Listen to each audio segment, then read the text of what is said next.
जी भ्राताश्री। पांचाली तो अब सचमुच थक चुकी है और मेरे अनुज भी।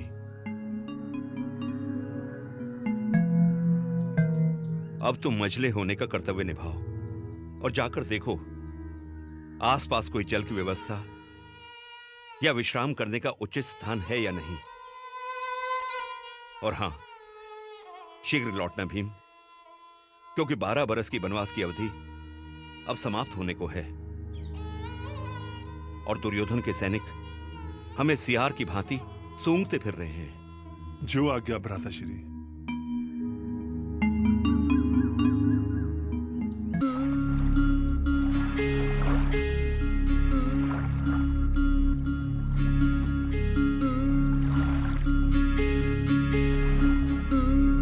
ये क्या कर रहे हो? दिखने में तो भद्र और व्यवहार में चांडाल लगते हो। मूर्ख बालक, तुम्हारे माँ बाप ने शिक्षा नहीं दी तुम्हें बड़ों से कैसे बात करते हैं?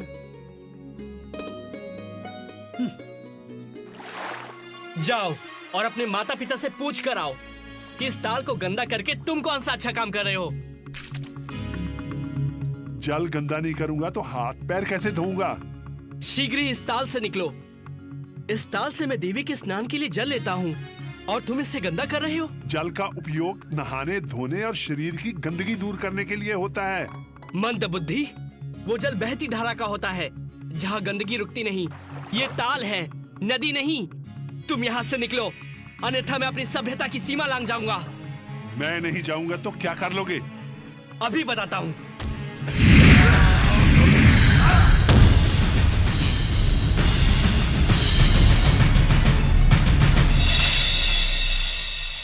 मैं बच्चों पे हाथ नहीं उठाता, किंतु तुमने सारी सीमा तोड़ दी। तुम्हें तो सभ्यता सिखानी ही पड़ेगी।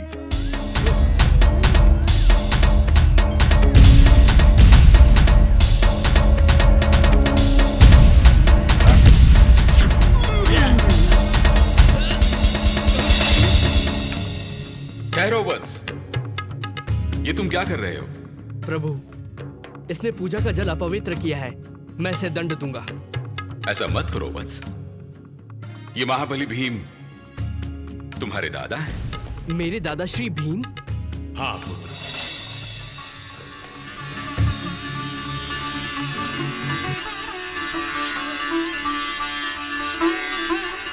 मुझे क्षमा कीजिए दादाश्री, मुझे क्षमा कीजिए। तुम मेरे पौत्र हो, मेरे घटोत्कच के पुत्र। हाँ हाँ दादाश्री, मुझसे अनजाने में ऐसा अपराध हुआ है जिसकी कोई क्षमा नहीं। नहीं पौत्र नहीं, भूल मुझसे भी हुई है। मैंने भी बड़े होने का कोई अच्छा परिचय नहीं दिया। मेरे लिए मात्र जल था और तुम्हारे लिए पूजा का स्थल। इसलिए भूल जाओ जो भी हुआ। कैसे भूल जाऊं दादाश्री? मैंने अपनी शक्ति का दुरुपयोग किया, वो भी अपने दादाश्री पर। मुझे इसके लिए अपने आप को दंड देना होगा। नहीं पौत्र नहीं, मैंने तुम्हारा बाल्यकाल नहीं देखा। हर पौत्र बाल्यकाल में अपने दादा पे हाथ उठाता है। मन मैला न करो पौत्र, हमारा मिलना शायद इसी प्रकार लिखा था।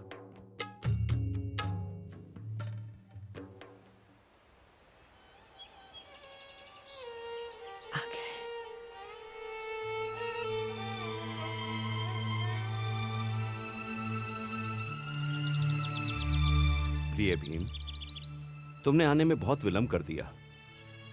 और ये भ्राताश्री, ये बर्बरीक है, मौरवी और घटोत्कच का पुत्र।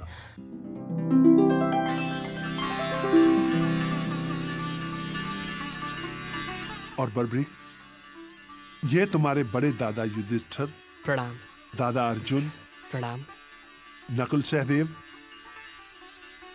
और तुम्हारी दादी द्रौपदी। प्रणाम दादी श्री। आयुष्मान भव। बर्बरीक बड़ा सुंदर नाम है।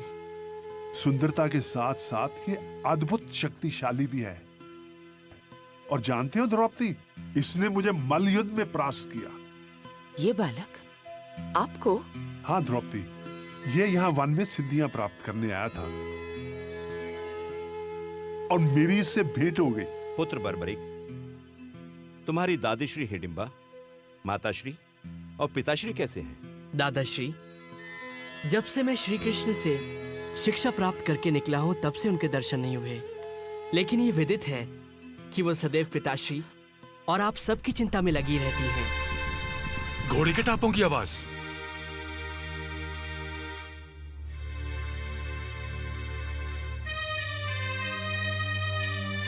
भ्राताश्री, लगता है दुर्योधन के सैनिक हमें ढूंढते हुए यहां तक आ पहुंचे हैं। हमारा वनवास तो समाप्त हो चुका है, अब हमारा अज्ञातवास शुरू हो रहा है। कदाचित तुम्हारा कथन सत्य है अर्जुन, और यदि उन्होंने हमें ढूंढ निकाला तो एक बार फिर हमें 12 बरस का वनवास और 1 बरस का अज्ञातवास सहना होगा। वो आपको नहीं ढूंढ पाएंगे दादाश्री। ये बर्बरीक आपके पौत्र का वचन है।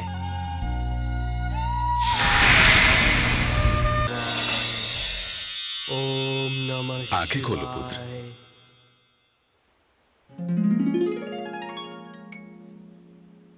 प्रणाम प्रभु। कल्याण हो। हम तुम्हारी आराधना से अति प्रसन्न हैं पुत्र। कहो, क्या वर मांगना चाहते हो? प्रभु, प्रथम इच्छा थी कि आपके दर्शन हो, वो अब पूर्ण हुई। और दूसरी? मैं ऐसी शक्ति चाहता हूँ प्रभु जिससे मैं दुर्बल और निसहाय लोगों की रक्षा कर सकूं।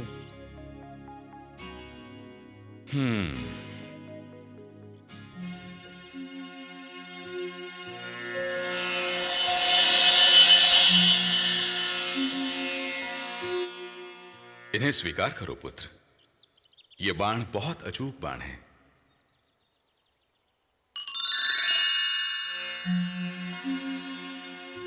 पहला बाण छोड़ने से तुम युद्ध भूमि में जिनका भी वध करने की कामना करोगे, यह बाण उनके शरीर पर मृत्यु चिन्ह बना देगा। दूसरे बाण के चलने से जिन जिन के शरीरों पर मृत्यु चिन्ह बने हैं, यह उनका वध कर देगा।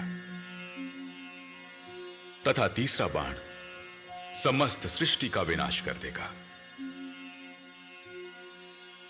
किंतु ध्यान रहे पुत्र, इन बाणों का कभी दुरुपयोग मत करना। स्मरण रहे, तुम सदैव दुर्बल का साथ दोगे, हारे का सहारा बनोगे। जो आज्ञा प्रभु।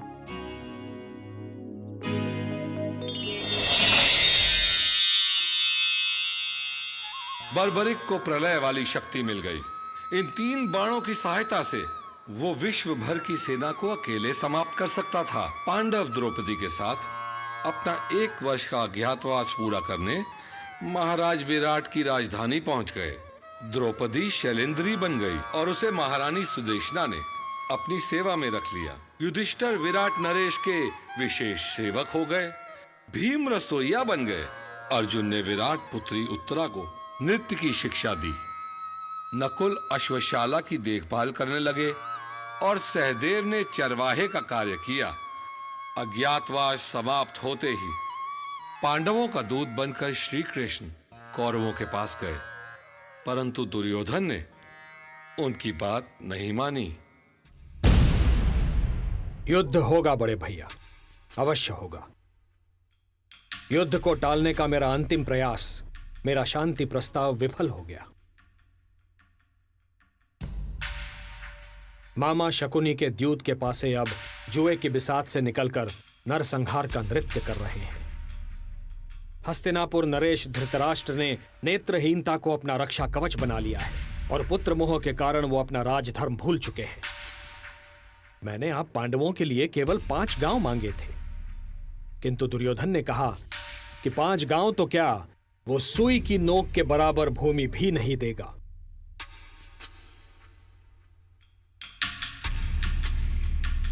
हे केशव, सत्ता और शक्ति के मद में चूर।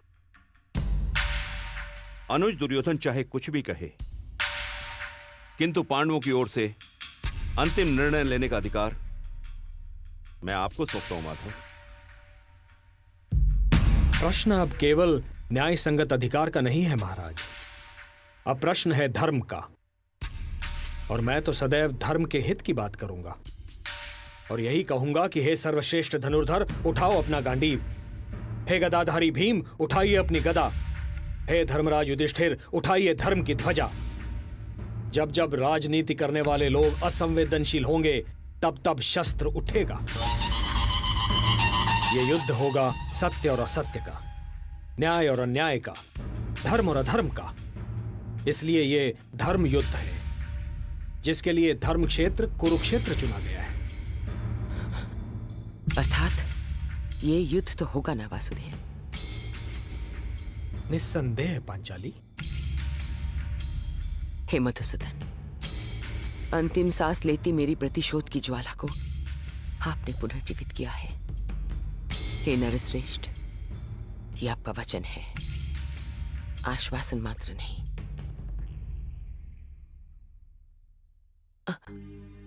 नारी के सम्मान को तार तार होते देखा है आपने। हे दीनानाथ, आपने मेरी लाज ढकी।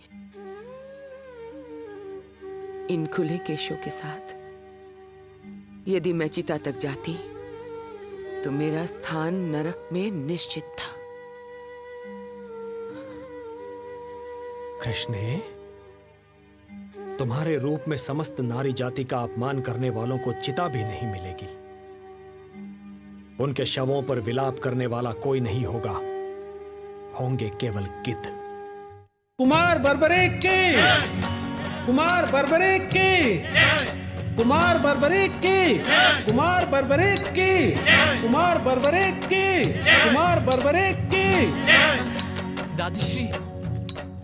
बर्बरीक। दादीश्री, मुझे लगा कि आप मुझे याद कर रही हैं, सो मैं यहाँ चला आया। बैठ जा पुत्र। बर्बरीक, विधाता ने तो मेरे भाग में प्रतीक्षा ही लिख दी है। कभी अपनों की प्रतीक्षा उम्र भर, तेरे दादा की प्रतीक्षा, और अब तेरी प्रतीक्षा। दादीश्री, आपकी यही प्रतीक्षा तो आपके अपनों की शक्ति है। आपने जिस कार्य के लिए गुरुदेव श्री कृष्ण के पास भेजा था, उनके मार्गदर्शन में वो पूर्ण हुआ। आज आपके बर्बरीक को संसार की बड़ी से बड़ी शक्ति भी चुनौती नहीं दे सकती। पुत्र बर्बरीक,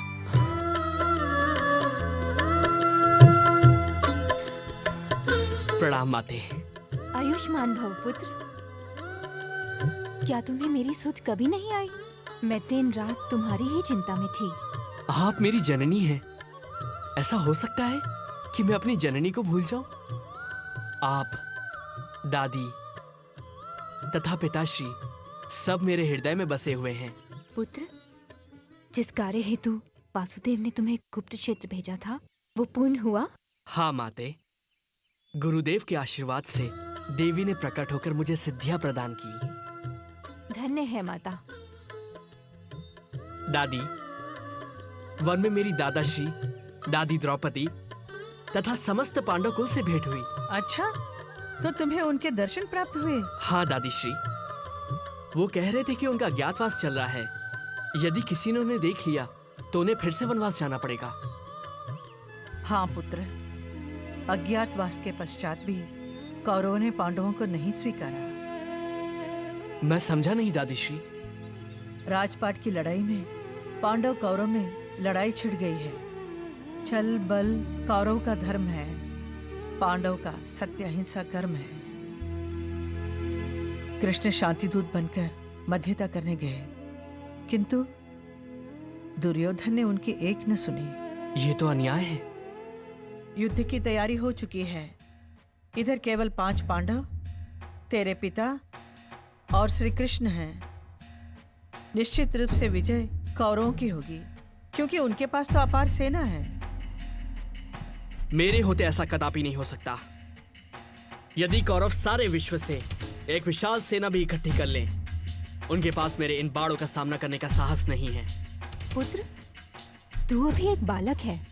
इतने बड़े योद्धाओं के समक्ष तू अकेला क्या कर सकेगा? माते, भगवान शिव से मुझे शक्तियां प्राप्त हुई हैं। वरदान के स्वरूप मेरे पास 3 अमोघ बाण हैं, जो किसी भी शत्रु को एक पल में समाप्त कर सकते हैं। मुझे युद्ध क्षेत्र में जाने की आज्ञा दीजिए माताश्री। किंतु पुत्र। माते, मैं केवल वहां जाकर युद्ध देखूंगा। मैंने देवी सिद्धंबिका तथा भगवान शिव को वचन दिया है कि जो पक्ष कमजोर सिद्ध होगा, मैं केवल उसी की सहायता करूंगा। मेरे ये बाण केवल हारने वाले पक्ष के लिए चलेंगे। पुत्र, मौरवी, इसे मत रोको। आज पांडव कुल को इसकी आवश्यकता है। जाओ पुत्र, युद्ध जीत कर आओ और इतिहास बनाओ। सदा हारे का सहारा बनो।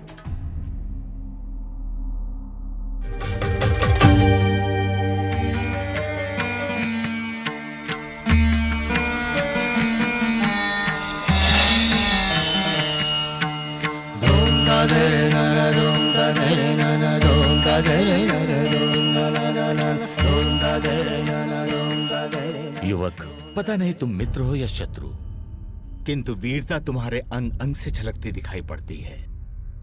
तुम यहाँ किस पक्ष को अपना समर्थन देने आए हो? मैंने कोई निर्णय नहीं लिया है। इस समय तो मैं युद्ध को निकट से देखने की अनुमति लेने आया हूँ। वो तो तुम्हें सरलता से प्राप्त हो जाएगी युवक। ये धर्म युद्ध है। कोई भी योद्धा बिना दबाव के किसी भी पक्ष को अपना समर्थन दे सकता है। विचार करने की बात तो मात्र ये है कि कौन सा पक्ष धर्म, कौन सा अधर्म की ओर है। सुना है इस युद्ध में इतने महारथी इकट्ठा हो रहे हैं जो पहले कभी नहीं हुए। सत्य है युवक, केवल ये बताओ कि तुम अपना समर्थन किस पक्ष को दोगे? मैं तो सदैव निर्बल के पक्ष में हूँ। मैं पराजित का मित्र हूँ। ये दैव्य गुण है, मानवीय नहीं। तुम्हारी सेना कहाँ है युवक? मैं स्वयं एक सेना हूँ। मैं अकेला ही युद्ध करके किसी भी सेना को परास्त कर सकता हूँ। तुम्हारा व्यक्तित्व विचित्र है युवक। सत्य तो प्रदर्शन के पश्चात ही सिद्ध होता है।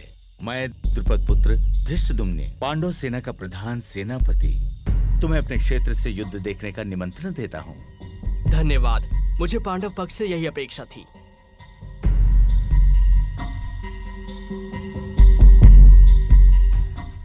दुर्योधन ने अपनी सेना के महारथियों से प्रश्न किया है कि उनमें से कौन कितने दिनों में सेना समेत पांडवों का वध कर सकता है।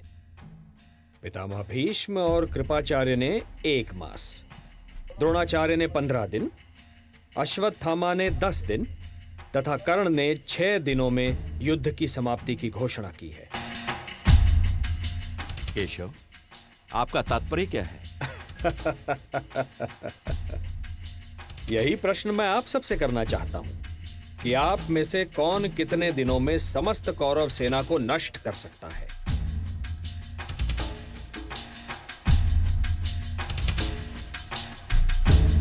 वासुदेव, पितामह भीष्म और अन्य महारथियों का युद्ध से पहले ही विजय की घोषणा करना मेरा आधार है। और हमारे शिविर में ऐसे ऐसे योद्धा हैं जिन्होंने कभी पराजय का स्वाद नहीं चखा, और यदि चाहें तो अकेले ही सारे कुरु सेना का नाश कर सकते हैं। और हे वासुदेव, जहां स्वयं आप हैं वहां पराजय का तो प्रश्न ही नहीं उठता है। और फिर भी अगर चित्त की शांति के लिए आप जानना चाहते हैं तो सुनिए वासुदेव, महादेव की सौगंध, जब मेरे बाणों की वर्षा होगी तो अग्नि बरसेगी, और वो अग्नि कुरुसेना और सेनापतियों को यूं जलाकर भस्म कर देगी जैसे ग्रीष्म ऋतु सूखी हुई घास को जलाकर राख कर देती है। महाराज, एक विचित्र युवक आया है। उसकी बातों में बड़बोलापन है, किंतु उसके मुखमंडल पर छलकता आत्मविश्वास उसकी कही गई इस बात को सत्य साबित करता है। वो कहता है कि मैं अकेले ही युद्ध क्षेत्र में समस्त सेना को समाप्त कर सकता हूं।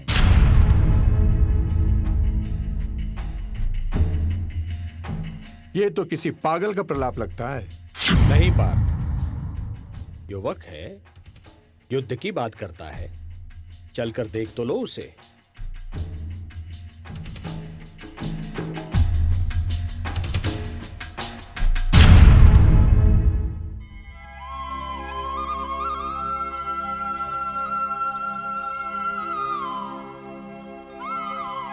युवक,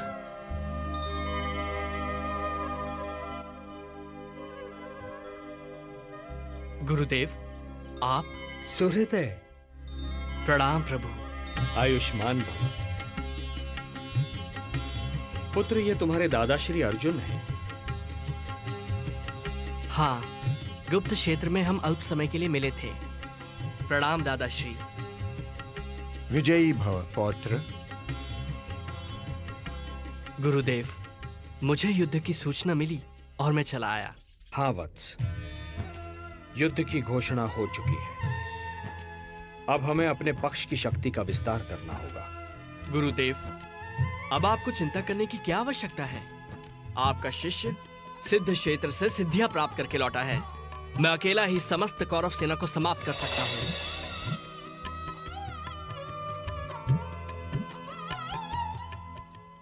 गुरुदेव, यह है मेरी साधना का प्रसाद जो मुझे देवी सिद्धंबिका और भगवान शिव ने दिए हैं।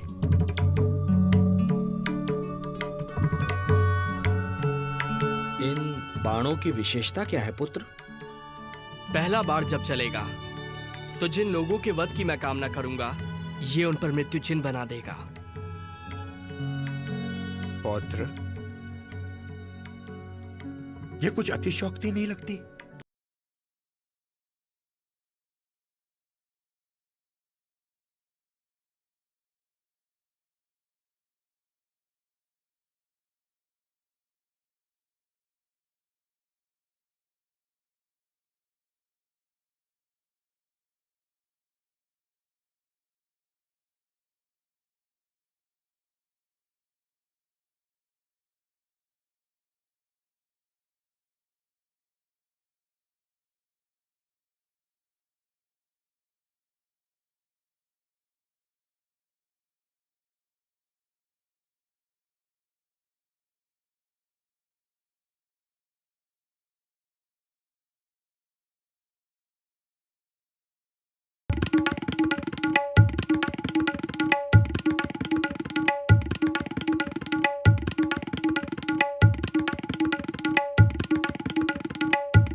इस वृक्ष के सारे पत्ते मेरे लक्ष्य पर हैं गुरुदेव।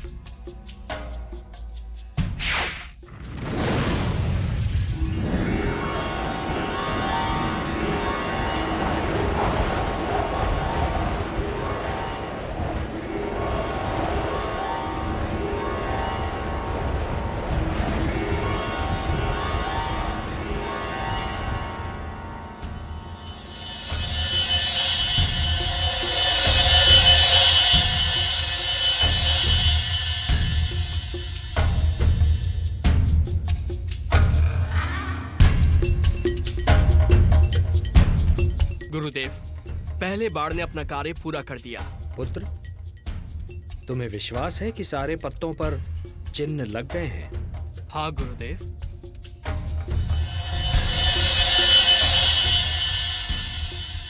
गुरुदेव, अब मेरे दूसरे बाण को छोड़ने से जितने पत्तों पर चिन्ह हैं, वो भूमि पर गिर जाएंगे। और तीसरा बाण तो प्रलय के समान है। यदि मैंने इसका प्रयोग किया तो सारी सृष्टि का विनाश हो जाएगा। मैं इसका प्रयोग कभी नहीं करूंगा। रुक जाओ पौत्र, अब मुझे पूर्ण विश्वास है कि इस महायुद्ध में हम पांडव दुर्बल नहीं हो सकते। दुर्बल तो अब कौरव लगते हैं। ऐसा मत कहिए दादाश्री, अन्यथा अनर्थ हो जाएगा। क्या अनर्थ होगा पुत्र? गुरुदेव, मैंने देवी सिद्धंबिका तथा भगवान शिव को वचन दिया है कि युद्ध में जो पक्ष कमजोर सिद्ध होगा, मैं उसकी ओर से युद्ध करूंगा।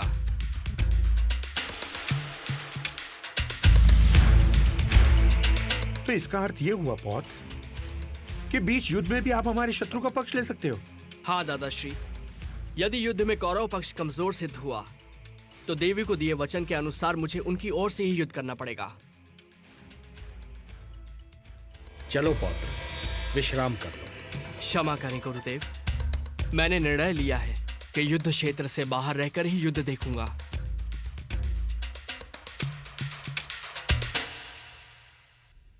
चलो पार्थ।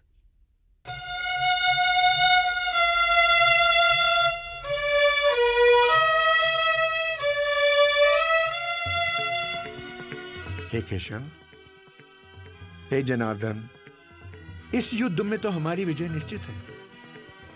निस्संदेह, किंतु जो मैं अभी सुनकर आ रहा हूं उसका अर्थ यह है कि पहले हमें पराजय की सीमा तक पहुंचना होगा और पराजय का अर्थ है पांडवों में से 2-3 की मृत्यु और पांडव सेना का विनाश।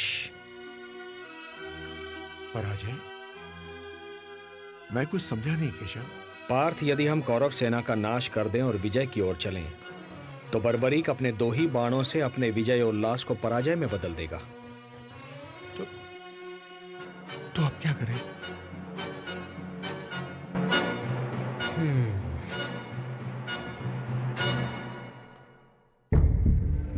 तुम ही बताओ मित्र, क्या सचमुच बर्बरी के बाण चमत्कारी होंगे? अवश्य मित्र। यदि वो बाण महादेव ने स्वयं बर्बरीक को दिए हैं, तो निश्चित ही वो चमत्कारी होंगे।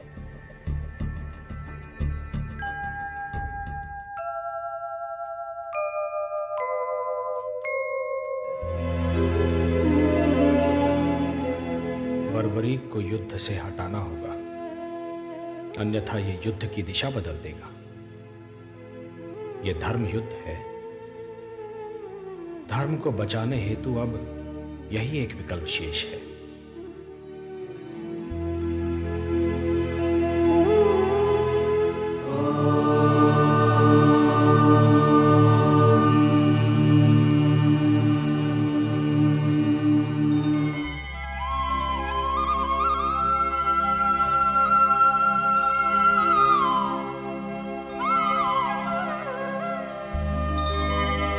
सूर्योदय। प्रणाम गुरुदेव। प्रणाम दादाश्री। आयुष्मान भव।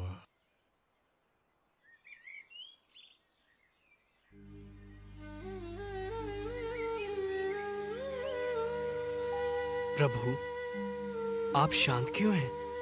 क्या चिंता है आपको? पुत्र कल से युद्ध शुरू हो जाएगा।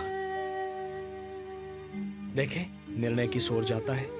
मेरे होते आपको चिंता करने की कोई आवश्यकता नहीं है। यदि कौरवों के पक्ष में युद्ध जाता दिखा, तो मात्र 2 क्षण में ही मैं सारे योद्धाओं को समाप्त कर दूंगा। मैं तुम्हारी शक्ति से परिचित हूं पुत्र, और यह भी जानता हूं कि तुम्हारी हम में अनन्य भक्ति है। किंतु क्या प्रभु? पुत्र, आज शुक्ल फाल्गुन द्वादशी है। आज की महिमा दुगनी हो जाती है। किंतु मुझे बताइए प्रभु, मैं आपके दिए हर आदेश का पालन करूंगा। वत्स सूर्योदय, युद्ध से पूर्व चंडी एक बलि चाहती है, और बलि उसी की चढ़ाई जाएगी जो अतुलित बलशाली होगा। इसमें चिंता किस बात की है प्रभु? चिंता इस बात की है वत्स कि इस पृथ्वी पर 3 ही ऐसे वीर हैं जिनकी बलि स्वीकार होगी। मैं, तुम या अर्जुन। नारायण नारायण। केशव,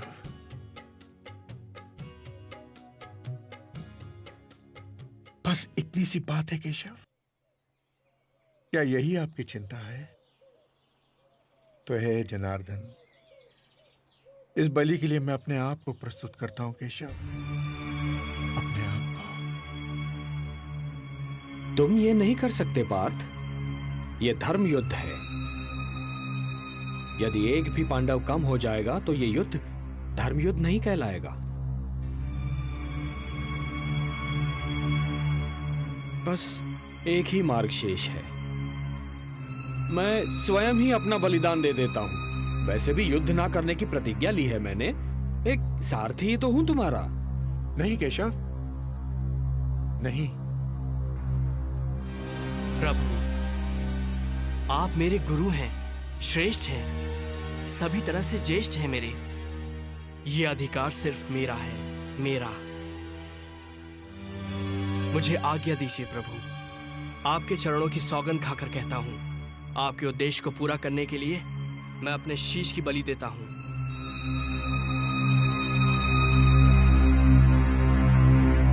प्रभु, ये कार्य करने से मेरे वंश की कीर्ति बढ़ेगी, ये सौभाग्य मैं अपने हाथों से नहीं जाने दूंगा प्रभु।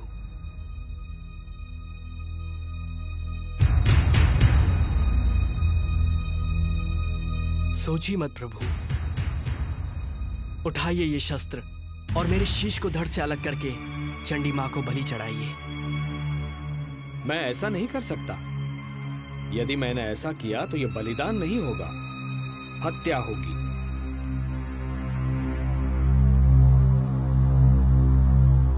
जब मैं स्वेच्छा से ये शीश आपको सौंप रहा हूं तो ये हत्या नहीं कहलाएगी। धर्म यह कहता है वत्स कि बलिदानी स्वयं दान दे। यदि मैं ऐसा करता हूं तो वो हत्या ही कहलाएगी।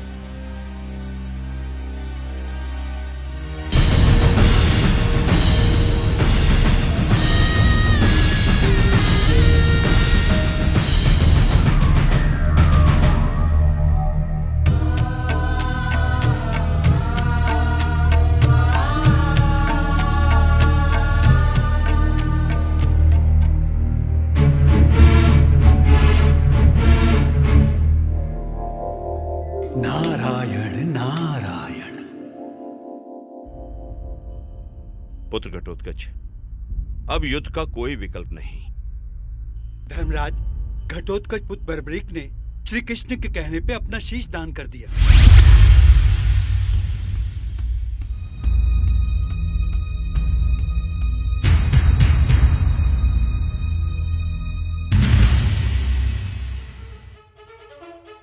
उन बाणों की सत्यता की परीक्षा तो स्वयं वासुदेव ने ली है। इसमें तनिक भी संदेह नहीं कि वे बाण क्षण में पूरे युद्ध को समाप्त कर सकते हैं। अर्थात इसका तात्पर्य ये हुआ और हम बिना युद्ध किए ही हार जाएंगे। अरे भांजे, तुम सदैव विपरीत ही क्यों सोचते हो? क्यों मामाश्री, दुशासन सत्य ही तो कह रहा है। अरे भांजे, अभी अभी ज्ञात हुआ है कि भीम के पौत्र बर्बरीक ने कृष्ण के कहने पर अपना शीश दान कर दिया है।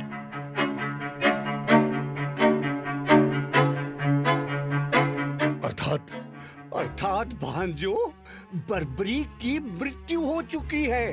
अब उसके युद्ध करने का प्रश्न ही उत्पन्न नहीं होता। भीम और पांडव सारे शोकाकुल हैं।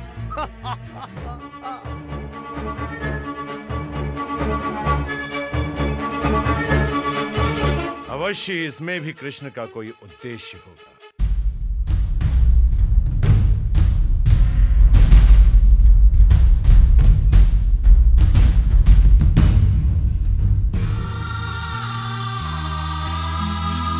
पुत्र बर्बरीक, पौत्र, ये तूने क्या किया? वासुदेव, ये आपने उचित नहीं किया। अब मैं हिडिंबा और मौरवी को क्या उत्तर दूंगा?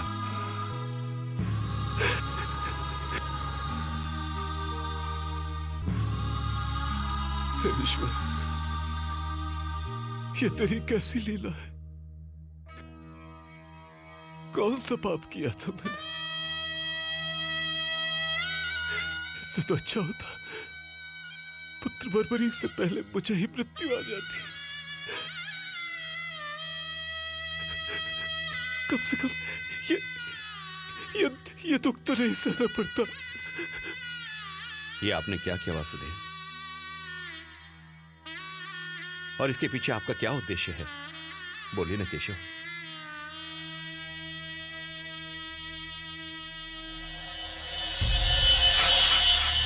वत्स, भगवान श्री कृष्ण ने महाबली बर्बरीक से ये शीशदान किस कारण मांगा, मैं बताती हूं।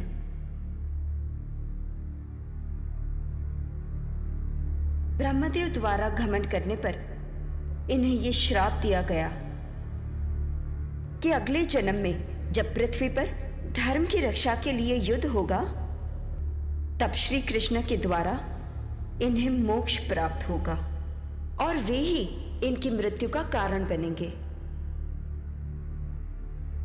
इसलिए इसमें श्री कृष्ण का कोई दोष नहीं। आपको श्री कृष्ण पर कोई दोष नहीं लगाना चाहिए।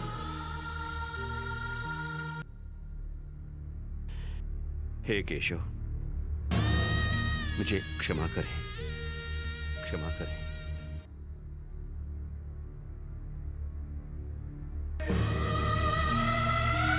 हे देवी, ये एक भक्त का शीश है। इसे अमृत से सींचो और अजरामर बना दो।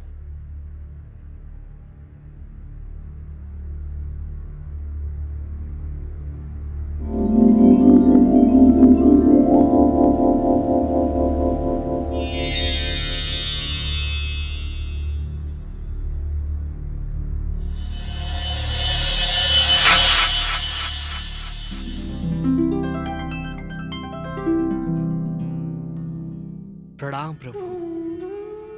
कीर्तिमान भव।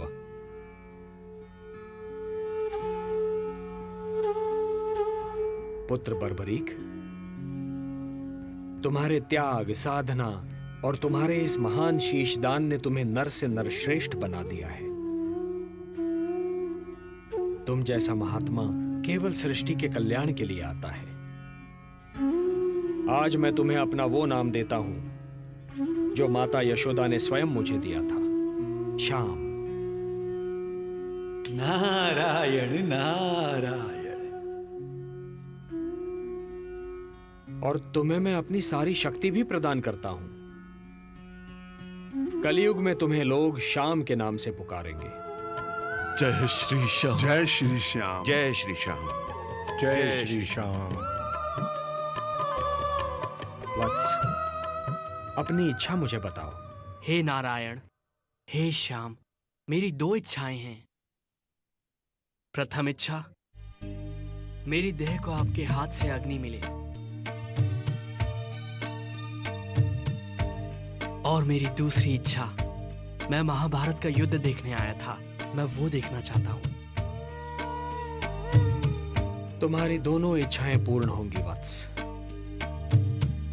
तुम्हारे इस शीश का कभी अंत नहीं होगा।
कुरुक्षेत्र के युद्ध में पांडवों की जीत हुई और कौरवों की हार।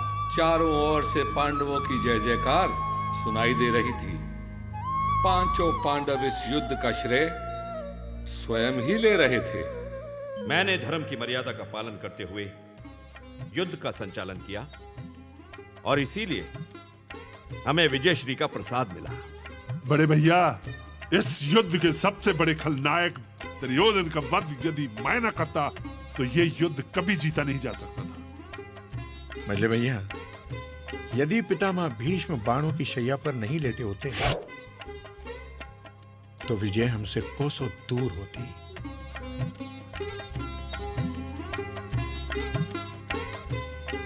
किस बात पर इतना विवाद चल रहा है? कृष्ण, तुम ही बताओ कि इस युद्ध में विजयश्री का मुकुट किसके शीश पे रखना चाहिए? ये तो बड़ा विकट प्रश्न है भीम भैया। इसका उत्तर मैं कैसे दे सकता हूं? मैं तो केवल पार्थ का सारथी था। हाँ, लेकिन एक महान योद्धा है जिसने ये सारा युद्ध देखा है। उस महादानी, उस शीशदानी से अवश्य पूछ सकते हैं।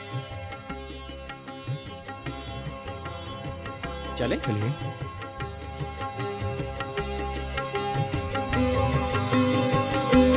नारायण नारायण।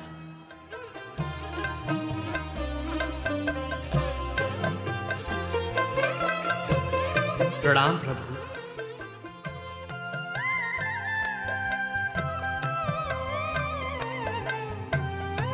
हे शीशदानी, तुमने महाभारत युद्ध देखा? हाँ नारायण, संपूर्ण देखा। तुम्हारे ये पांचों पितामह इस बात पर विवाद कर रहे हैं पुत्र कि इस युद्ध में विजय किसके कारण प्राप्त हुई।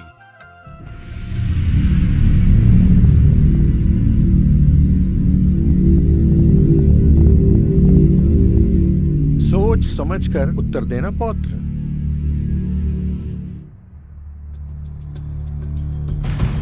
ना जाने किस आधार पर आप सब अपने आप को इस युद्ध का नायक मान रहे हैं।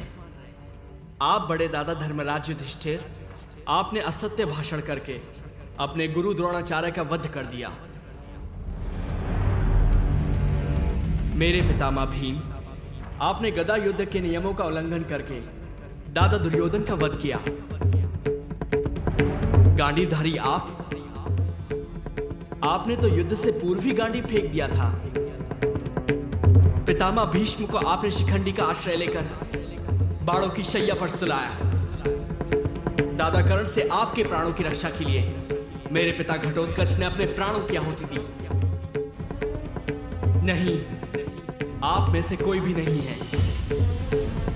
इस युद्ध का नायक, इस युद्ध के एक ही महानायक हैं, मेरे गुरुदेव श्री कृष्ण। मुझे तो पूरे युद्ध में गुरुदेव श्री कृष्ण और उनके सुदर्शन चक्र के सिवा और कुछ नहीं दिखाई दिया। गुरुदेव श्री कृष्ण केवल दादा अर्जुन के सारथी नहीं, इस महायुद्ध के सारथी थे। कृष्ण, केवल श्री कृष्ण।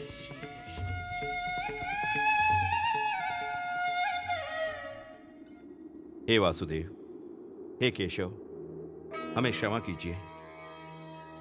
अहंकार विवेक का शत्रु होता है। हे केशव, युद्ध में यदि आप हमारे साथ ना होते तो कदापि हमें विजय प्राप्त ना होती। हे शीशदानी, इस युद्ध ने अन्यायी कौरवों को दंड दिया, पांडवों को हस्तिनापुर का राज्य दिया, मानवता को शांति दी, किंतु इस युद्ध ने तुम्हें क्या दिया पुत्र? हे नारायण, ये आप भली भांति जानते हैं, मुझे अपने कर्म का कोई पुरस्कार नहीं चाहिए। हे निष्काम कर्मयोगी, तुम्हारे कर्म का पुरस्कार तो मैं तुम्हें दूंगा। कलयुग में तुम मेरे ही नाम से जाने जाओगे और मेरी सारी शक्तियां तुम में निहित होंगी।